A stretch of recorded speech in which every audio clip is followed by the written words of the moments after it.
The military operation to overthrow Pol Pot was completed in 2 weeks, but the famine that followed lasted for 2 years.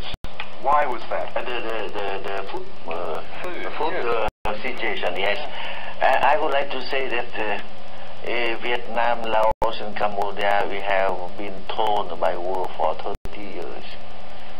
So if the European countries, they have passed through 5 years of world war, and Vietnam and the war in Vietnam, Laos, Cambodia is have much more bomb, but twice the number of bomb in World War II. If the European countries, they need 5 years to rebuild up their countries, we need at least 30 years, if not more, because more bomb than in everywhere in the history. But there was an immediate crisis. Yeah. And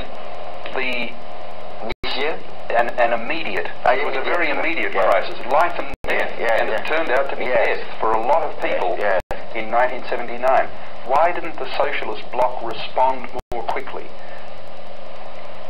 We think if we have not responded to them, they could not survive, because in 79 it was near starvation. It was real starvation. Yes, real starvation, because the regime of Pol Pot since 75 it is starvation, and the socialist country, they have done their best. If there is no such aid from the socialist country and from the other countries in the world, from Western Europe, from the United States, and from your country and so on, they could not overcome these difficulties. There is no question that for a certain period of time the Vietnamese army is going to be necessary in Cambodia in order to stop a Pol Pot takeover. If they withdrew now, the Heng Samrin regime would collapse. But I think the question of Vietnamese total withdrawal from Cambodia simply does not arise.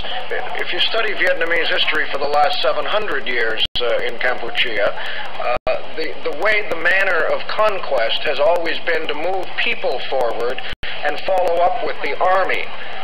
This time it's the other way around, that the army has come, conquered Cambodia, occupied Cambodia, and it is entirely logical to presume that the Vietnamese will end up with a real colonialism, a real occupation, a Vietnamese presence throughout all of Indochina, living and working as citizens of Indochina, so to speak, but ethnic Vietnamese.